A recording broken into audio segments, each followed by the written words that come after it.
Seri Pelangi di Langit Singosari. Bara di Atas Singgasana. Audiobook, novel silat. Cerita, Esa Mintarja.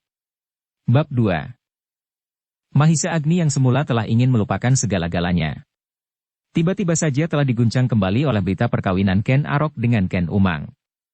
Meskipun ia belum melihat sendiri namun ia sudah dapat membayangkan bahwa Ken Dedes akan mengalami kejutan perasaan yang sangat pedih.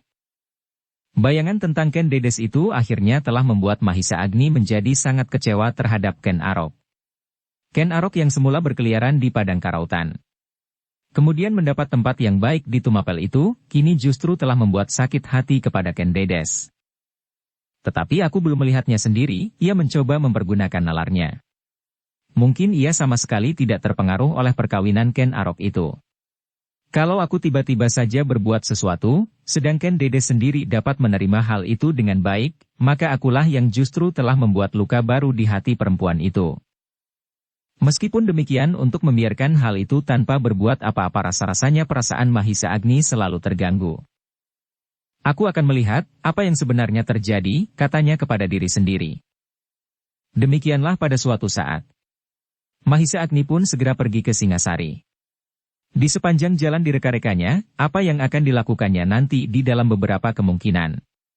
Kalau begini apa yang harus dilakukan, kalau begitu apa pula yang perlu dikerjakan. Kalau Ken Dedes menderita karenanya, maka aku harus melakukan sesuatu. Mungkin aku akan membawa cantrik itu dengan diam-diam dan bersembunyi ke Singasari untuk mengenal apakah benar Ken Arok itulah yang dimaksud. Dengan hati yang berdebar-debar Mahisa Agni memasuki istana Singasari lewat regol belakang.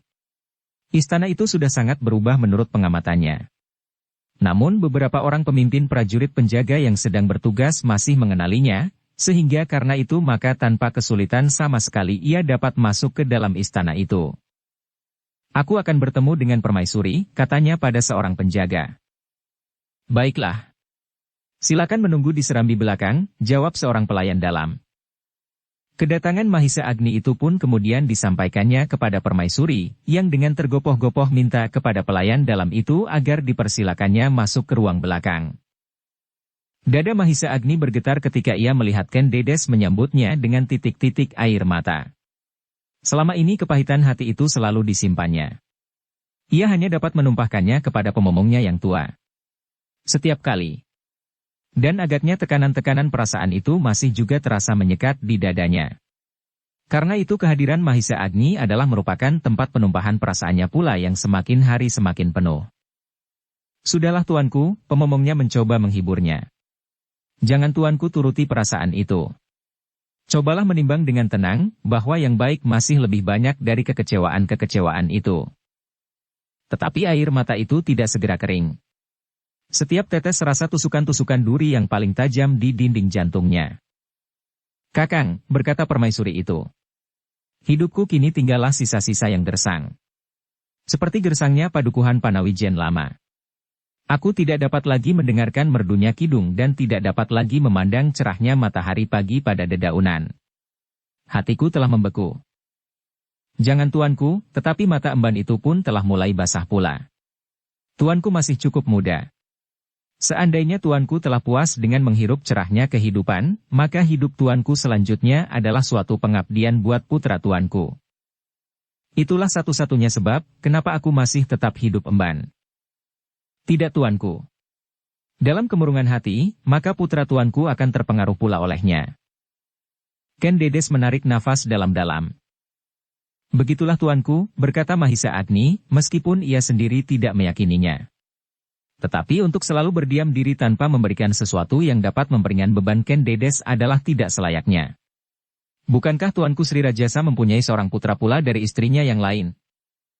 Tanpa sesadarnya Ken Dedes mengangguk. Nah, putra tuanku Permaisurilah yang kelak harus menjadi putra terbaik dari semua putra-putra Ken Arok. Ken Dedes hanya menundukkan kepalanya. Sekali-sekali jarinya menyentuh pelupuk matanya. Kau bermalam di istana saja kakang, berkata Ken Dedes seterusnya. Mahisa Agni mengangguk. Hamba Tuan Putri, jawabnya. Memang tidak ada tempat yang lebih baik daripada istana ini. Meskipun di sudut yang paling tersembunyi. Tetapi bagaimanakah apabila pada suatu saat hamba datang bersama seorang kawan hamba? Apakah kawan hamba itu pun diperkenankan bermalam di istana ini pula? Tentu Kakang. Tidak ada keberatan apapun. Aku dapat memberinya izin. Terima kasih, jawab Mahisa Agni yang tiba-tiba sekilas di dalam ingatannya untuk membawa cantrik itu pula ke Singasari. Ternyata titik-titik air mata Ken Dedes telah dengan perlahan-lahan memanaskan darahnya meskipun ia masih tetap mencoba berpikir sebaik-baiknya. Ia masih tetap mencoba melihat segala segi dari kepentingan yang jauh lebih besar dari kepentingan-kepentingan pribadi. Meskipun demikian ia berkata di dalam hatinya. Mungkin pada saatnya aku memerlukannya untuk mengetahui siapakah sebenarnya pembunuh Paman Empu Gandring. Dan ternyata keinginannya untuk itu semakin lama justru menjadi semakin kuat. Ketika kemudian ia meninggalkan ruang dalam dan di antara langsung ke dalam bilik penginapannya di sudut bangsal belakang, niat itu justru menjadi semakin berkembang. Kasihan anak itu, desisnya. Seolah-olah sepanjang hidupnya selalu dibayangi oleh mendung yang kelam. Ken Arok yang kemudian diberitahu akan kehadiran Mahisa Agni menjadi berdebar-debar pula. Ia tahu benar bahwa Mahisa Agni bukanlah sekedar anak pedesaan Panawijen kebanyakan. Mahisa Agni ternyata memiliki tidak saja kemampuan jasmaniah, tetapi ia pun termasuk seorang anak muda yang mempunyai kemampuan berpikir yang kuat. Tetapi Ken Arok adalah seorang yang bijaksana. Karena itu, ketika terluang waktu baginya, dalam sidang yang tidak terlalu banyak persoalan, segera ia memanggil Mahisa Agni menghadap. Begitu lama kau tidak datang Agni? Ken Arok bertanya. Hamba tuanku, jawab Mahisa Agni. Hamba terlampau sibuk dengan pekerjaan hamba di padukuhan. Ah! Ken Arok berdesah. Seandainya aku tidak terikat oleh tata kehidupan istana, aku sama sekali tidak menghiraukan jenjang-jenjang sebutan seperti itu. Mahisa Agni mengerutkan keningnya. Sejak Ken Arok menjadi seorang aku, ia sudah mempergunakan sebutan resmi dalam hubungan pribadi mereka. Namun baru sekarang Ken Arok menyebut kejanggalan itu. Sebagai dua orang yang pernah berada di dalam satu lingkungan kerja yang besar, jarak yang tiba-tiba saja membatasi mereka dalam jenjang kedudukan itu memang terasa janggal. Tetapi kenapa Ken Arok baru menyadarinya sekarang? Sebenarnya aku lebih senang hidup tanpa hubungan resmi yang mengikat seperti ini, berkata Ken Arok. Keharusan-keharusan resmi seorang raja ternyata menjemukan sekali bagiku, bagi seorang yang biasa hidup di alam terbuka. Mahisa Agni mengangguk-anggukan kepalanya. Tetapi tuanku tinggal menjalaninya. Hal itu sudah menjadi naluri susunan hubungan di antara kita. Antara seorang raja dan rakyatnya. Iya, iya. Ken Arok mengangguk-anggukan kepalanya. Dan tiba-tiba suaranya meninggi, apakah kau sudah melihat kemenakanmu? Hamba tuanku. Anak yang manis. Anak yang memiliki pertanda kebesaran. Ken Arok berhenti sejenak. Dan tanpa disangka-sangka ia berkata seperti begitu saja terloncat dari bibirnya sebelum dipertimbangkannya baik-baik. Anak itu adalah bakal putra mahkota.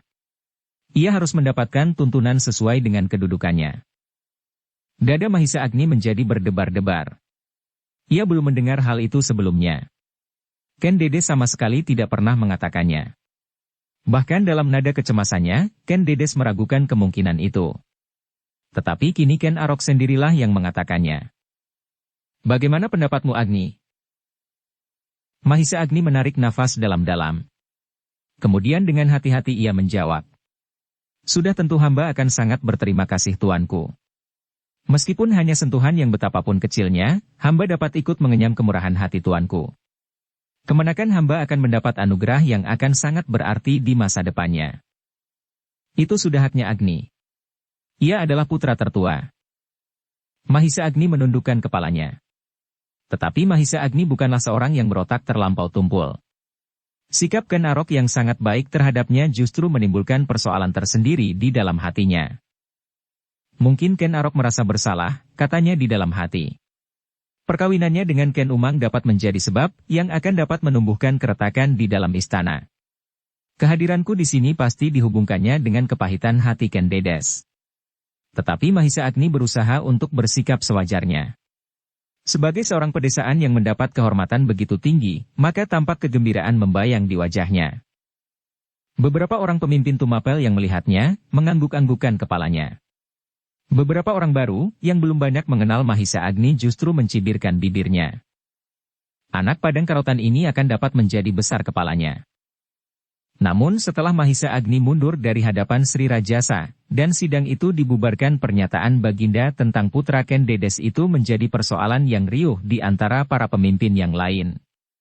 Meskipun tidak seorang pun yang berani mengemukakannya kepada Ken Arok, namun mereka saling berbisik. Apakah sudah wajar bahwa Anusapati yang akan menjadi putra mahkota? Bukankah Anusapati itu bukan putra Sri Rajasa? Tetapi beberapa orang yang lain, apabila yang tua-tua berbisik di antara mereka. Sri Rajasa memang bijaksana. Ia tidak melupakan modal kekuasaan yang diterima dari permaisurinya yang mendapat limpahan kekuasaan dari Aku Tunggul Ametung. Terlalu tergesa-gesa, berkata kelompok yang lain. Sebaiknya Tuanku Sri Rajasa membicarakannya dahulu dengan para pemimpin dan tetua kerajaan Singasari. Tetapi penobatan sebagai putra mahkota masih belum dilakukan. Masih ada kemungkinan lain. Sabda Pandita Ratu, desis yang lain. Pembicaraan itu ternyata tidak hanya terbatas pada para pemimpin yang mendengar sendiri keterangan Baginda di dalam pasewakan. Hampir seluruh rakyat, terutama yang tinggal di dalam kota Singasari, telah membicarakannya. Putra permaisuri itu masih bayi, berkata seseorang. Apakah sudah sepantasnya membicarakan masalah itu sekarang? Yang lain hanya mengangkat pundaknya. Dan yang lain lagi seakan-akan acuh tidak acuh saja akan hal itu. Namun di dalam pembicaraan sehari-hari itu, Mahisa Agni ternyata mampu menangkap sikap rakyat Singasari. Ternyata di antara mereka masih juga ada yang tetap mengenangkan Aku Tunggul Ametung. Beberapa orang dari rakyat Singasari masih juga menyebut-nyebut bahwa anak itu pasti anak Tunggul Ametung. Ketika Tunggul Ametung terbunuh, Ken Dedes lagi mengandung muda. Mudah-mudahan anak itu benar-benar menjadi putra mahkota sehingga Tunggul Ametung kelak akan kembali memegang kekuasaan. Dalam pada itu, Ken Dedes yang masih belum mendengar sendiri hal itu dari Ken Arok, tetapi sudah mendengar desas-desus yang tersebar menjadi termangu-mangu. Ia sengaja tidak bertanya kepada Ken Arok tentang hal itu, menunggu apakah benar Ken Arok berkata demikian bukan sekedar untuk menyenangkan Mahisa Agni. Tetapi pada suatu saat Ken Arok benar-benar mengatakan hal itu kepadanya. Seperti pada saat ia mengatakannya di muka sidang yang dihadiri oleh Ken Arok. Seakan-akan begitu saja terloncat dari bibirnya. Adinda Permaisuri, Anusapati harus segera mendapat tuntunan untuk menyesuaikan dirinya dengan kedudukannya. Kelak ia akan menjadi putra mahkota, sehingga pertumbuhannya pun harus disesuaikan dengan keadaan itu. Pernyataan yang seakan-akan begitu saja terloncat dari bibir Ken Arok itu serasa telah mengembangkan seluruh isi dada Ken Dedes. Ken Arok benar-benar berhasrat menjadikan putranya yang sulung itu seorang putra mahkota. Terima kasih, Tuanku. Hamba akan sangat berterima kasih atas kemurahan hati Tuanku. Kenapa? Ken Arok justru bertanya. Kesempatan kepada Anusapati untuk menjadi seorang putra mahkota. Bukankah hal itu sewajarnya? Heh, aku tidak berbuat menurut kehendakku sendiri. Putra yang sulung akan menjadi putra mahkota. Ken Dedes menundukkan kepalanya. Hamba Tuanku. Dalam pada itu Ken Arok pun mengangguk-anggukkan kepalanya. Katanya, aku tahu Ken Dedes, bahwa mungkin selama ini kau telah dicemaskan oleh bayangan-bayangan yang seakan-akan menjadi kabut yang kelam di atas singgasana, karena aku mempunyai anak pula dari istriku yang lain. Tetapi sudah aku katakan kepadamu, bahwa kau adalah istri yang baik. Kau adalah seorang istri yang sebenarnya. Kau bukan sekedar seorang perempuan yang merindukan kelebihan duniawi. Karena itu, maka putramulah yang memang sudah sepantasnya menjadi seorang putra mahkota. Jangan hiraukan kata orang tentang putramu itu. Aku menganggapnya seperti anakku sendiri. Ken Dedes tidak menjawab. Tetapi matanya menjadi berkaca-kaca. Sepercik harapan melonjak di dalam dirinya. Meskipun hidupnya sendiri seakan-akan selama ini selalu dilingkari oleh kepahitan, namun pada suatu saat putranya akan menjadi seorang yang berkuasa di atas tanah Singasari. Kesanggupan Ken Arok untuk mengangkat Anusapati menjadi putra mahkota telah memberikan ketenangan dan sedikit kebanggaan di hatinya. Demikian juga kepada Mahisa Agni. Meskipun perasaan Mahisa Agni yang tajam menangkap sesuatu yang mendebarkan jantungnya. Seakan-akan ia melihat sesuatu yang tersembunyi di balik kebaikan hati itu. Tetapi Mahisa Agni tidak mengatakannya kepada siapapun. Di dalam hatinya ia hanya mempersoalkannya dengan dirinya sendiri. Namun dicobanya untuk menenteramkan kegelisahannya. Mungkin aku terlampau berprasangka, desisnya di dalam hati. Mungkin pengenalanku atas Ken Arok semasa ia masih berkeliaran di padang karautan, dan mungkin juga karena keterangan cantrik yang masih belum pasti kebenarannya itulah yang telah menggelisahkan hati. Dengan demikian maka Mahisa Agni telah berusaha menahan diri untuk tidak melakukan hal-hal yang dapat menyakitkan hati Ken Dedes. Ia tidak mau Ken Dedes kehilangan harapannya untuk menggenggam hari depan lewat putranya Anusapati. Betapapun keinginan tumbuh di dadanya untuk melihat kebenaran keterangan cantrik yang tinggal satu-satunya saksi tentang kematian pamannya, namun niat itu selalu disingkirkannya jauh-jauh.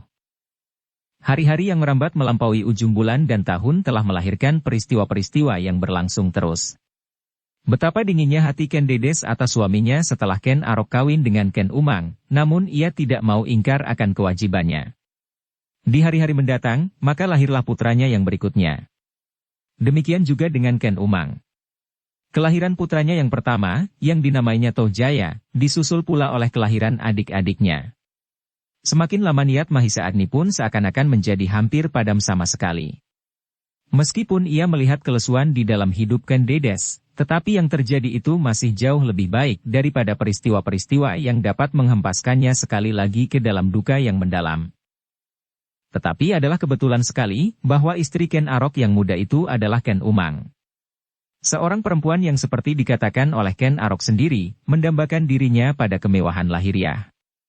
Meskipun ia selalu tersenyum di hadapan Ken Arok, seakan-akan ia tidak pernah menentang niatnya, namun kesempatan yang didapat oleh Anusapati untuk menjadi putra mahkota telah menyakitkan hatinya. Anusapati adalah bukan keturunan Ken Arok, sehingga tidak sewajarnya lah bahwa tahta yang diperjuangkannya selama ini akan jatuh ke tangan orang lain.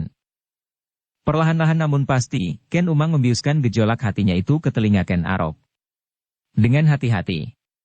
Setiap kata disertai belayan tangannya yang halus dan suara tawanya yang renyah, sehingga hampir tanpa disadarinya Ken Arok mulai menimbang-nimbang kembali keputusannya itu. Tetapi aku tidak dapat berbuat lain, katanya di dalam hati. Anusapati memang berhak menjadi putra mahkota. Bukan salahnya bahwa aku mengawini ibunya selagi ia berada di dalam kandungan. Tetapi ia lahir dari kandungan ibunya, seorang permaisuri kerajaan Singasari. Namun meskipun hanya diketahuinya sendiri Ken Arok tidak dapat ingkar, bahwa ia selalu dibayangi oleh kecemasannya bahwa ada golongan-golongan yang selalu menghantuinya yang masih tetap hidup di dalam kerajaannya. Ken Arok tidak dapat mengelabui dirinya sendiri, bahwa di dalam lingkungannya masih ada orang-orang yang tidak mendapat kepuasan. Meskipun ia tidak tahu lagi di mana Witantra sekarang, namun ia tidak dapat melupakannya. Anak Empu Gandring dan anak laki-laki Kebo Ijo yang menjadi semakin besar. Apabila pada suatu saat rahasia tentang kematian Aku Tunggul Ametung terbuka, maka semua yang pasti akan menuding wajahnya sambil berkata, Kaulah pembunuh itu. Karena itu, Ken Arok tidak akan menambah orang-orang yang menjadi duri di dalam hidupnya. Pengikut-pengikut Aku Tunggul Ametung yang tidak puas dengan keadaan, orang-orang yang lebih senang berpihak kepada Kediri, dan Mahisa Agni yang masing-masing mempunyai kepentingan sendiri-sendiri. Dengan demikian, maka atas dasar beberapa segi pertimbangan, Ken Arok tidak dapat menolak kehadiran Anusapati untuk menjadi seorang putra mahkota. Tetapi bagaimanapun juga, sikapnya sebagai manusia tidak dapat disembunyikannya pula. Semakin lama semakin nyata, kalau Ken Arok menjadi lebih dekat dengan Tohjaya daripada Anusapati. Mahisa Agni yang semakin sering berkunjung ke istana Singasari untuk mengunjungi adiknya, melihat juga kejanggalan itu. Justru lebih banyak dari Ken Dedes sendiri. Kadang-kadang Anusapati yang bermain-main dengan pemomongnya, sama sekali tidak ditegur oleh Ken Arok yang lewat beberapa langkah saja daripadanya, dengan wajah yang gelap dan tingkah laku yang kasar. Kadang-kadang Mahisa Agni melihat hal itu dari kejauhan. Dan ia hanya dapat menarik nafas dalam-dalam. Meskipun demikian, hal itu sama sekali masih belum menyakiti hatinya. Ia masih memandang dengan dada lapang, bahwa Ken Arok pun manusia biasa yang tidak dapat menghindari guncangan-guncangan perasaannya. Tetapi yang tidak disangka-sangka telah terjadi. Ketika Mahisa Agni berjalan-jalan di halaman istana, tanpa disadarinya ia telah sampai ke batas yang membelah halaman istana itu menjadi dua bagian.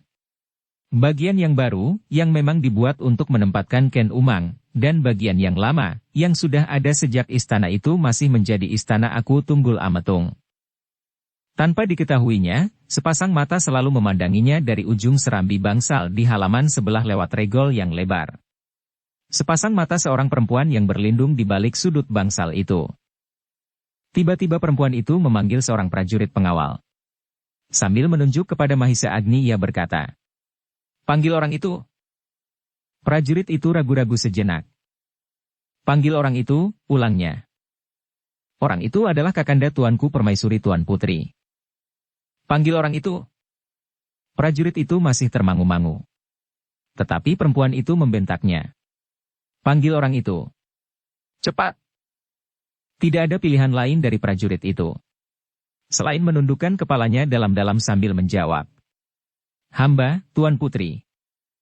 Dengan tergesa-gesa prajurit itu pun menyusul Mahisa Agni yang sudah menjadi semakin jauh.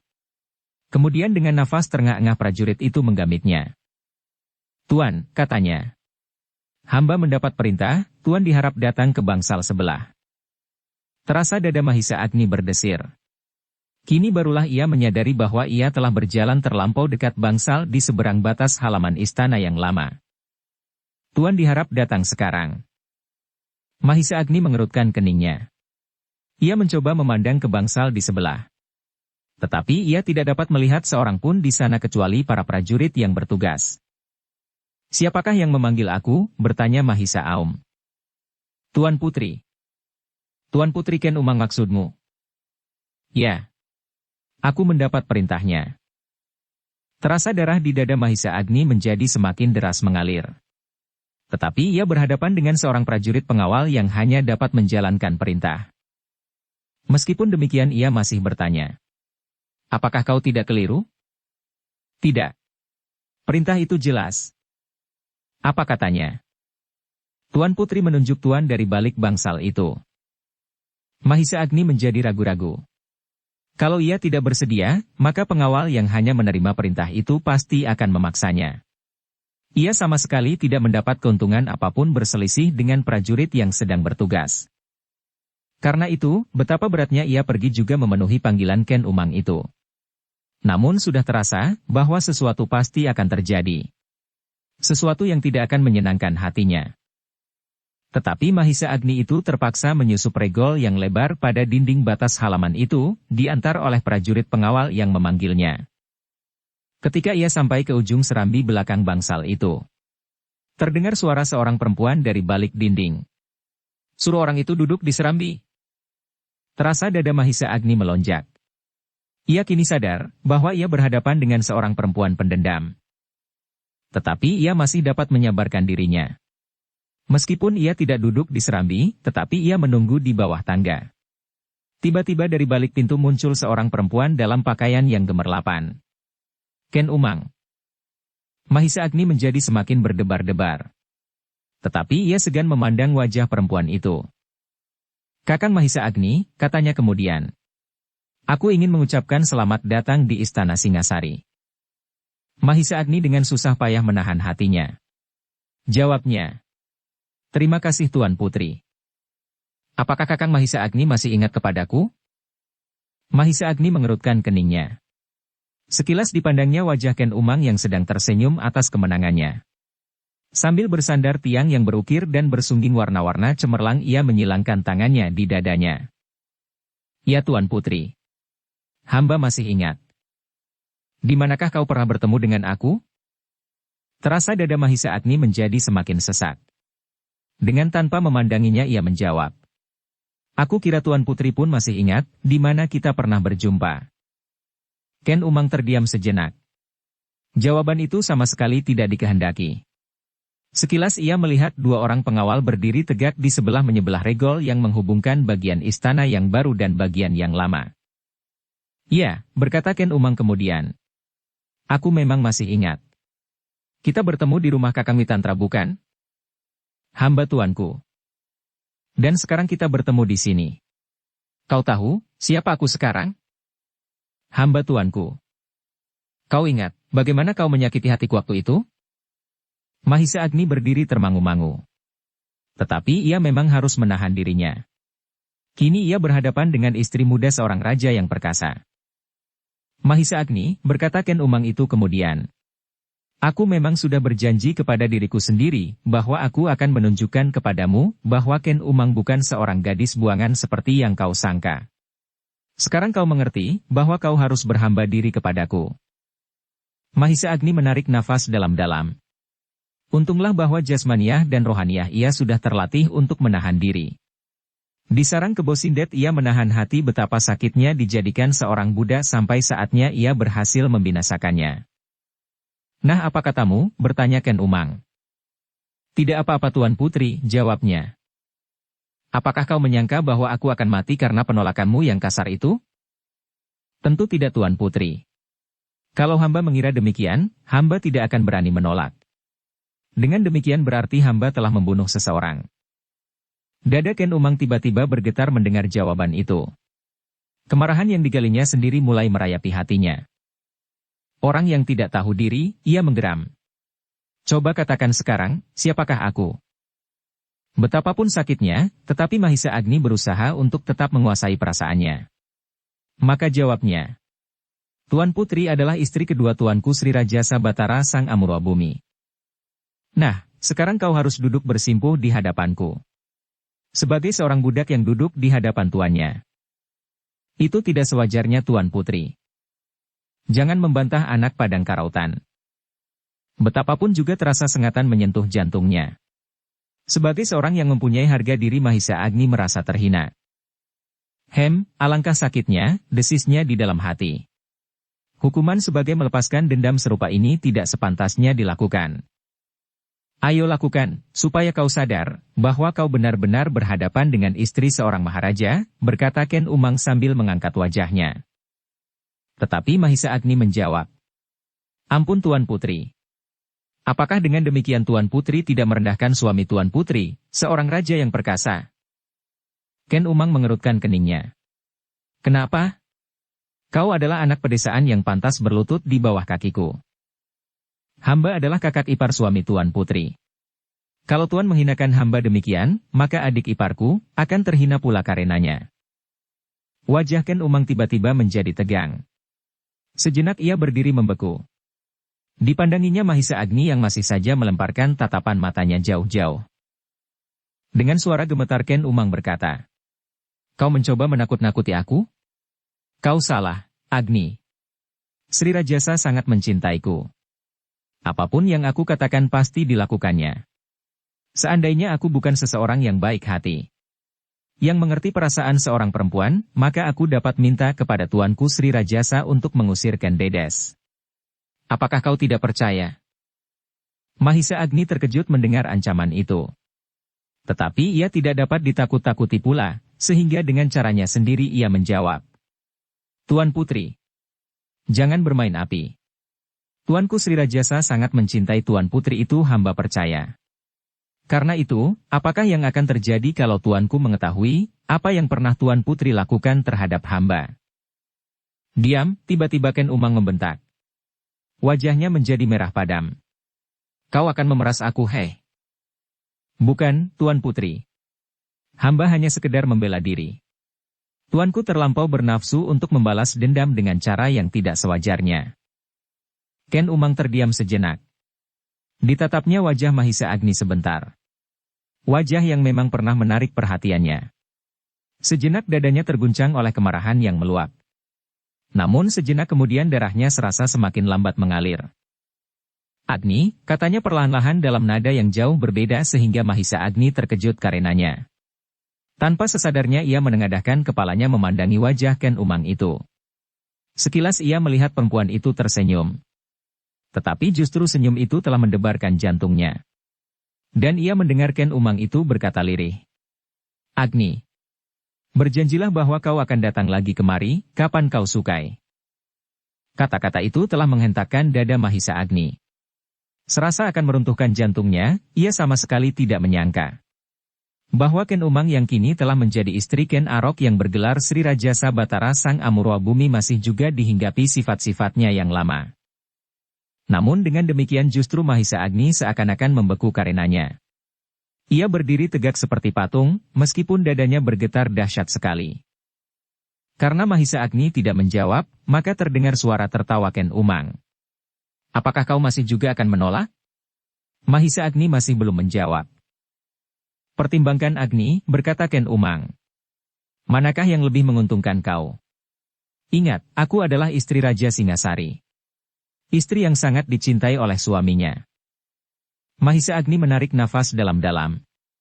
Katanya, Tuan Putri. Kalau Tuan Putri sangat dicintai oleh Tuanku Sri Rajasa, kenapa Tuan Putri menyia-nyiakan cintanya itu? Ken Umang tertawa. Katanya, kalau aku seorang permaisuri, maka aku tidak akan berbuat demikian. Tetapi aku bukan permaisuri. Sri Rajasa tidak setiap hari datang ke bangsal ini. Bahkan kadang-kadang sepekan sekali. Kalau banyak persoalan yang harus diselesaikan, kadang-kadang 2-3 pekan tuanku baru berkunjung. Nah, bayangkan, alangkah sepinya waktu-waktu itu. Tuan Putri, berkata Mahisa Agni. Umur kita sudah merambat semakin tua. Tuan Putri sudah bukan seorang pengantin baru lagi. Putra-putra Tuan Putri telah lahir satu demi satu. Apakah Tuan Putri masih juga memerlukan orang lain? Wajah Ken Umang menegang sejenak. Namun kemudian ia pun tertawa. Aku belum tentu yang kau sangka, Agni. Tetapi aku tidak akan memaksamu sekarang meskipun aku dapat berbuat apa saja sekehendakku. Aku dapat menangkap kau dengan tuduhan apapun yang aku kehendaki. Aku dapat mengatakan hitam bagi yang putih, dan mengatakan putih bagi yang hitam. Terasa darah Mahisa Agni menjadi semakin cepat mengalir. Pergilah kalau kau mau pergi sekarang. Tetapi pada saatnya kau pasti akan kembali. Aku akan menyediakan madu yang paling manis buatmu, atau kau ingin aku memberikan ramuan yang paling pahit. Mahisa Agni hampir kehilangan kemampuan untuk menahan gelora kemarahan di dalam dadanya. Untunglah bahwa ia masih tetap menyadari keadaannya. Karena itu maka ia pun membungkuk dalam-dalam sambil berkata, Terima kasih tuanku. Hamba mohon diri. Tawa. Aku belum tentu yang kau sangka, Agni. Tetapi aku tidak akan memaksamu sekarang meskipun aku dapat berbuat apa saja sekehendakku. Aku dapat menangkap kau dengan tuduhan apapun yang aku kehendaki. Aku dapat mengatakan hitam bagi yang putih, dan mengatakan putih bagi yang hitam. Pintuku selalu terbuka bagimu, Agni. Mahisa Agni mengatupkan giginya rapat-rapat. Suara tertawa Ken Umang yang kemudian mengiringinya terdengar seperti suara hantu betina yang kehausan darah, melihat bangkai yang masih segar.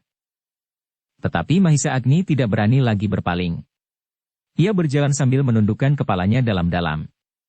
Namun di dalam dadanya berkecamuk berbagai perasaan yang menghentak-hentak.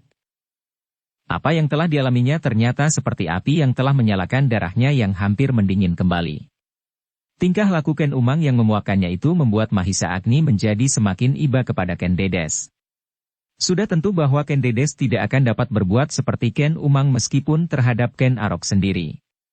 Dan akibatnya pasti akan semakin menjauhkannya dari Sri Rajasa, meskipun menurut Ken Umang, waktu yang didapatkannya dari Ken Arok hanya sepekan atau 2 pekan sekali. Tetapi sudah tentu bahwa Ken Arok akan lebih memperhatikan istri mudanya daripada Ken Dedes. Sekilas terbayang di dalam angan-angan Mahisa Agni sikap Ken Arok terhadap Anusapati. Dan terbayang pula kasih sayang raja itu terhadap Tohjaya. Meskipun hal itu adalah wajar sebagai suatu sikap manusiawi, tetapi perasaan Mahisa Agni kini seakan-akan tidak dapat membiarkannya hal itu berlangsung terus. Seandainya Ken Arok berhasil menarik diri sepenuhnya dari dalam lumpur, namun agaknya Ken Umang akan menyeretnya kembali justru ke dalam kubangan yang paling kotor, katanya di dalam hati. Mahisa Agni sama sekali tidak menyadari bahwa tiba-tiba saja keinginannya untuk mengetahui siapakah pembunuh sebenarnya dari Empu Gandring telah tumbuh kembali. Meskipun ia mencoba membayanginya dengan sikap. Seolah-olah hal itu hanya sekedar pekerjaan sambilan. Seandainya aku mengetahuinya, maka aku tidak harus berbuat apapun apabila tidak memungkinkannya, katanya di dalam hati. Demikianlah maka Mahisa Agni pun segera minta diri kepada Ken Dedes, pemomongnya dan dalam suatu kesempatan kepada Ken Arok. Selain untuk mencoba menghubungi untuk yang dapat menjadi saksi dalam persoalan pamannya, ia juga mencemaskan dirinya sendiri, kalau Ken Umang benar-benar tidak dapat mengendalikan diri. Mahisa Agni memerlukan waktu beberapa lama untuk pantas kembali lagi ke Singasari. Meskipun hampir saja ia tidak dapat bersabar lagi, namun baru pada bulan berikutnya ia membawa Cantrik yang melihat kehadiran seorang prajurit yang dapat disangka membunuh Empu Gandring di padepokannya. Tetapi untuk keselamatanmu, kau harus dapat menyamar diri, berkata Mahisa Agni.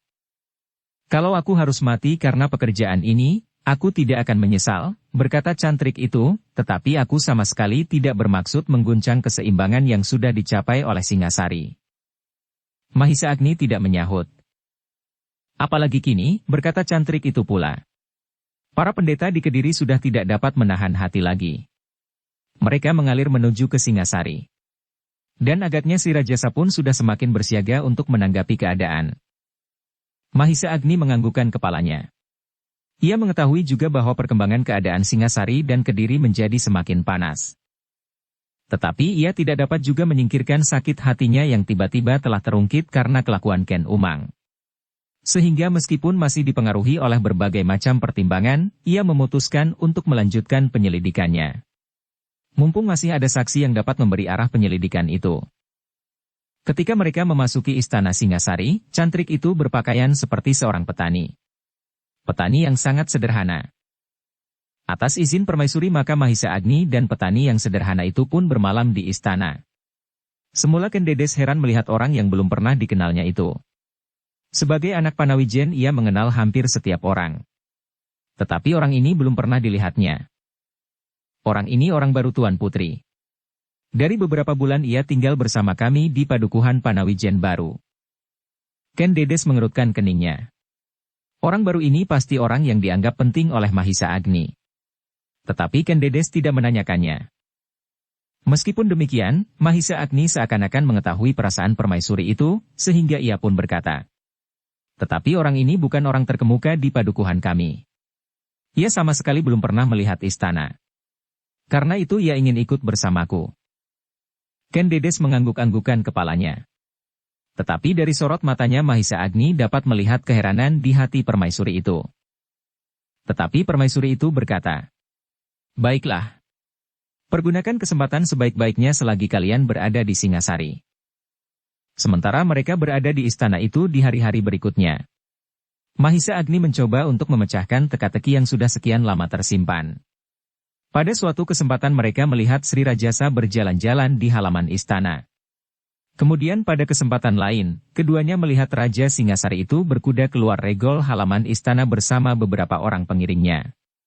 Namun yang meyakinkan bagi Cantrik itu, adalah ketika mereka berkesempatan melihat Baginda bersantap.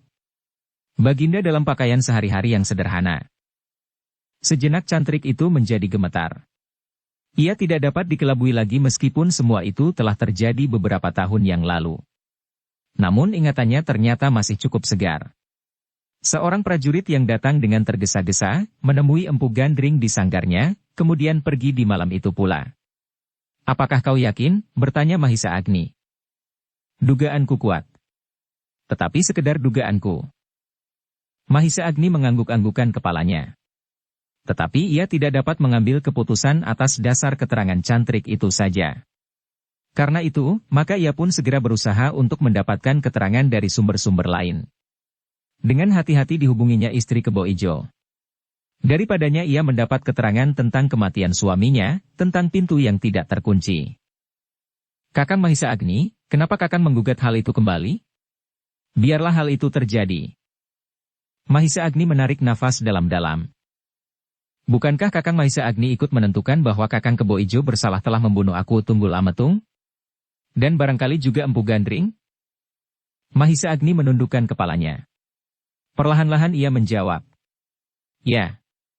Justru karena aku ikut menentukan kepastian Kebo Ijo bersalah itulah aku tidak dapat melupakan peristiwa itu. Sudahlah. Luka di hatiku telah sembuh sedikit demi sedikit. Kalau persoalan itu nanti terungkit kembali, maka luka di hatiku pasti akan kambuh pula. Maafkan Nyai. Tetapi aku memerlukan keterangan itu. Setidak-tidaknya untuk menenteramkan hatiku sendiri. Sebaiknya Kakang Mahisa Agni melupakannya. Aku pun akan melupakannya. Kau yakin bahwa Kebo Ijo tidak bersalah? Aku yakin. Dan keyakinanku tidak akan goyah. Mungkin pintu yang terbuka itu merupakan salah satu peristiwa yang bersangkut paut. Sudahlah. Jangan kau teruskan Kakang. Mahisa Agni menganggukkan kepalanya. Kemudian ia pun minta izin untuk kembali ke istana. Namun di sepanjang jalan langkah Mahisa Agni serasa diberati oleh beban yang tidak dapat dilepaskannya. Sambil menundukkan kepalanya ia berjalan perlahan-lahan. Ternyata ia tidak langsung menuju ke istana. Ia berjalan berkeliling kota untuk melihat-lihat perkembangan kota Singasari yang sangat pesat. Mahisa Agni tertegun ketika ia berdiri di depan sebuah regol yang besar di pinggir kota. Sebuah padepokan yang asri dan sejuk di bawah rimbunnya batang-batang sawo kecik yang berjajar di halaman. Sejenak Mahisa Agni berdiri termangu-mangu. Ia mengenal padepokan itu adalah padepokan pendeta istana. Pendeta Lohgawe, yang telah menarik langsung Ken Arok dari Padang Karautan, dan menyerahkannya ke dalam pengabdian di istana Aku Tunggul Ametung saat itu. Tiba-tiba saja Mahisa Agni telah dicengkam oleh suatu keinginan untuk menghadap Lohgawe. Ia yakin, sebagai seorang pendeta, Lohgawe akan berpijak pada kebajikan dan kebenaran. Dalam keraguan-raguan Mahisa Agni berdiri tegak di samping regol padepokan sambil menatap tanaman yang teratur di halaman yang luas. Yang dilingkungi oleh pagar batu yang tidak terlampau tinggi.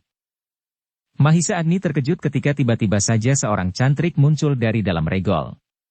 Seperti Mahisa Agni, cantrik itu pun terkejut. Dengan serta-merta ia menyapanya. Apakah Kisanak mencari seseorang? Mahisa Agni menjadi bingung. Sejenak ia mematung dalam kebimbangan. Namun kemudian ia bertanya. Apalah padepokan ini, padepokan pendeta Lohgawe? Kini cantrik itulah yang termangu-mangu. Ditatapnya Mahisa Agni beberapa saat. Pertanyaan itu terdengar aneh di telinga cantrik itu. Karena semua orang di seluruh Singasari telah mengenal bahwa padepokan itu adalah padepokan pendeta istana yang bernama Lohgawe. Apakah Kisanak bukan orang Singasari? Cantrik itu bertanya. Tergagap Mahisa Agni menjawab. Bukan. Aku bukan orang kota Singasari, meskipun aku berasal dari wilayah Singasari pula. Dari manakah, Kisanak? Padang Karautan. Cantrik itu mengangguk-anggukan kepalanya. Kemudian katanya. Padepokan ini memang padepokan pendeta Lohgawe.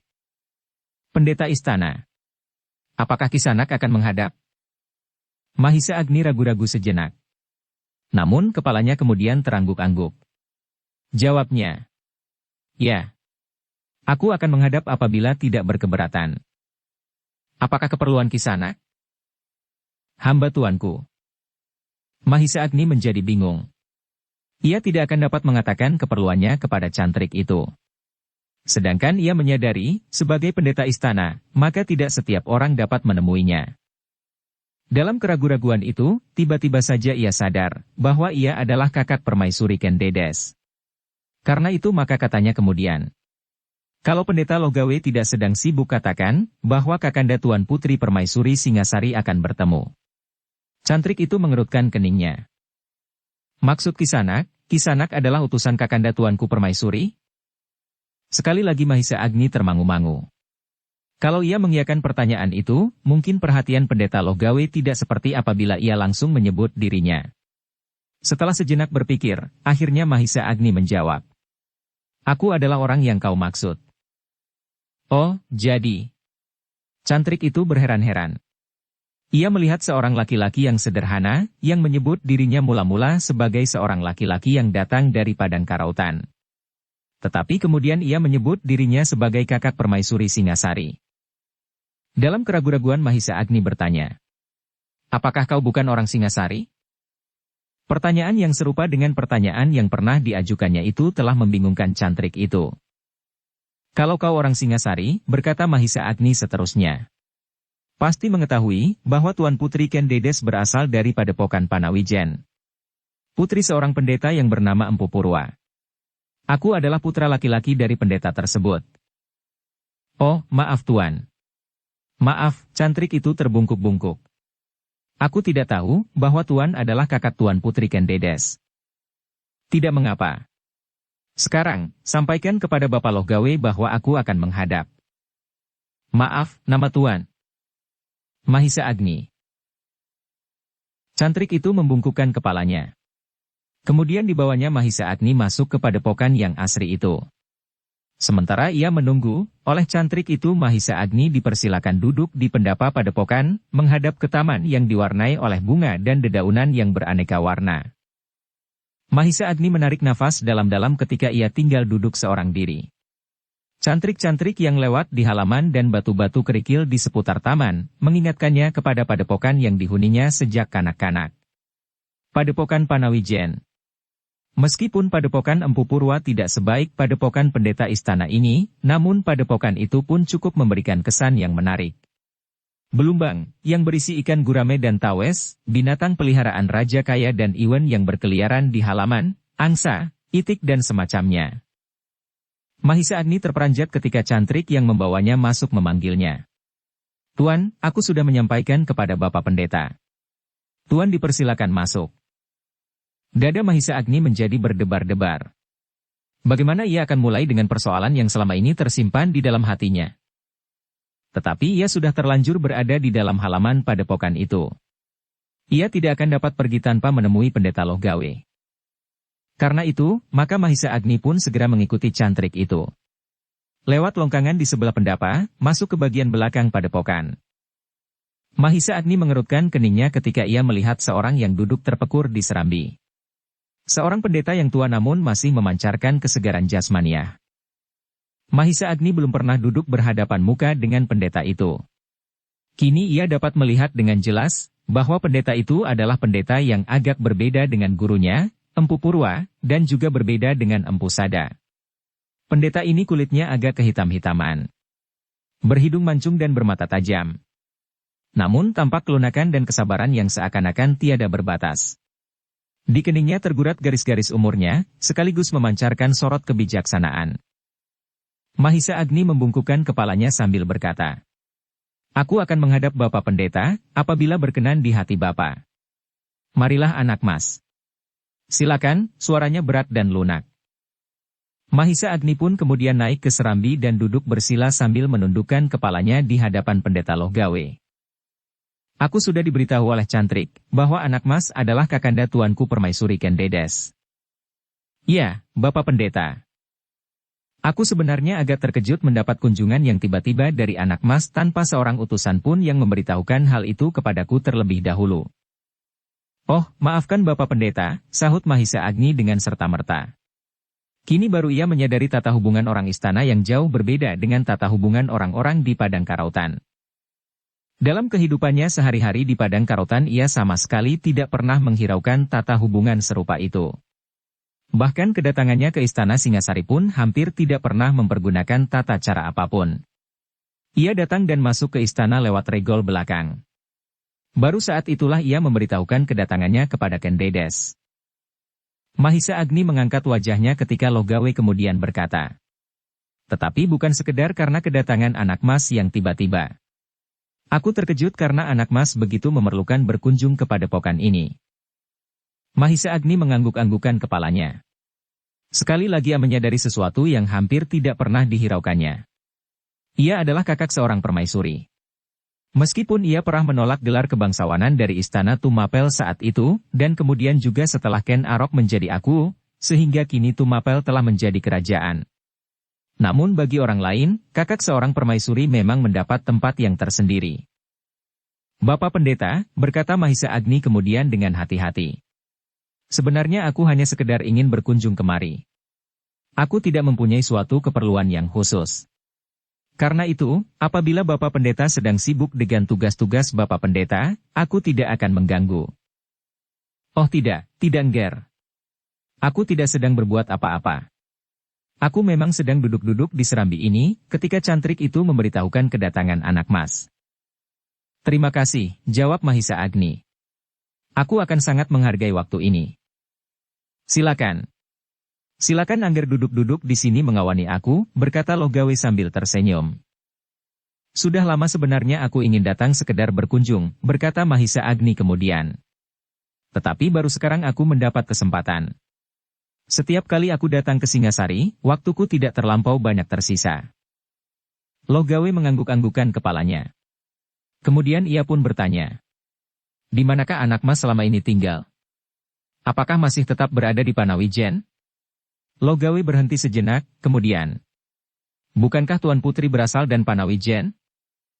Panawijen telah kering Bapak Pendeta, jawab Mahisa Agni. Padepokan Empu Purwo pun telah kering pula. Jadi, aku kini tinggal di Padang Karautan. Pendeta Logawe mengangguk-anggukan kepalanya. Tampaklah dahinya menjadi berkerut-merut. Ya Bapak Pendeta. Kami telah membuka padukuhan baru di Padang Karautan bersama Baginda sebelum menjadi aku. Iya, iya. Aku mendengar bahwa Baginda dahulu, selagi ia masih menjadi pelayan dalam, pernah mendapat tugas untuk ikut serta membuka Padang Karautan.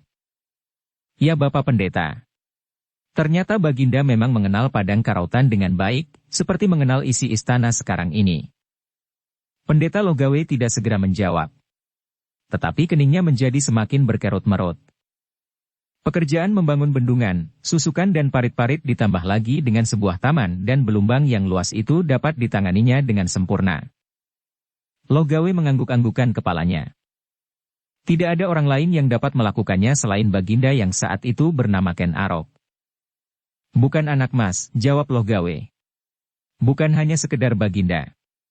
Tetapi para prajurit yang pada waktu itu ikut besertanya, dan orang-orang Panawijen sendiri ikut menentukan. Mahisa Agni menganggukkan kepalanya. Tetapi kini ia benar-benar berusaha untuk mengarahkan pembicaraan. Memang Bapak Pendeta, jawab Mahisa Agni. Tetapi tanpa mengenal medan dengan baik, pekerjaan yang besar itu tidak akan dapat berjalan dengan lancar. Dan ternyata Baginda yang pada waktu itu bernama Ken Arok mengenal Padang Karautan dengan baik. Pendeta Logawe mengangguk-anggukan kepalanya. Dan dengan sareh ia menjawab. Yang Ger. Agaknya memang demikian. Baginda memang seorang yang luar biasa Bapak, berkata Mahisa Agni kemudian. Kemampuannya membangun Padang Karautan membayangkan kemampuannya di bidang-bidang lain. Ternyata Baginda mampu juga membangun kerajaan Singasari yang megah. Bahkan agaknya Baginda tidak hanya akan berhenti sampai sekian. Logawe mengangguk-anggukan kepalanya. Saat itu, Baginda yang masih bernama Ken Arok, telah menganggap Padang Karautan seperti ia menangani kerajaan Singasari sekarang. Ia mulai dari modal yang sekecil-kecilnya dibumbui oleh bermacam-macam keadaan, maka jadilah apa yang kita lihat sekarang. Logawe tidak segera menjawab. Bapak Pendeta, berkata Mahisa Agni kemudian. Apakah Bapak Pendeta tidak mengetahui bahwa Baginda memang benar-benar telah mengenal Padang Karautan sebelum ia datang bersama para prajurit? Logawe menarik nafas dalam-dalam. Sambil mengangguk-anggukkan kepalanya ia meraba-raba janggutnya yang tidak terlampau panjang. Marilah kita lihat Baginda seperti keadaannya sekarang ini anak mas, berkata Logawe kemudian. Mahisa Agni mengerutkan keningnya. Sambil menganggukkan kepalanya pula ia berkata. Ya Bapak Pendeta. Aku memang melihat Baginda seperti apa adanya sekarang. Aku hanya sekedar mengagumi betapa seseorang mampu merambat untuk mencapai tangga tertinggi dari kehidupannya. Asal kita berbuat dengan tekun dan penuh ketulusan hati, kita akan dapat mencapai, setidak-tidaknya mendekati ujung dari cita-cita kita. Ya, Bapak. Aku mengagumi. Selagi seseorang tidak memanjat mata tangga yang dibuat dari korban-korban nafsu mementingkan diri sendiri. Tampaklah perubahan membersit di wajah Logawe. Tetapi hanya sesaat. Kemudian wajah itu pun telah menjadi bening seperti semula. Bahkan sambil mengangguk-anggukan kepalanya ia berkata. Benar Ger. Benar. Kita tidak dapat berdiri di atas timbunan korban-korban yang tidak bersalah, sekedar untuk memuaskan nafsu kita. Bahkan untuk mencapai cita-cita yang bagaimanapun baiknya, kita tidak dapat membenarkan setiap cara apapun tanpa menghiraukan nilai-nilai peradaban untuk mencapai tujuan. Mahisa Agni mengangguk-anggukan kepalanya. Katanya, Bapak Pendeta, menilik sifat-sifat Baginda Sri Rajasa, maka Baginda pasti tidak akan berbuat serupa itu. Baginda pasti berjuang lewat jalan yang seharusnya dilalui untuk mencapai tingkat puncak seperti yang diharapkannya. Bersambung ke bab 3. Dukung kami dengan subscribe, follow, like, komen dan share. Terima kasih.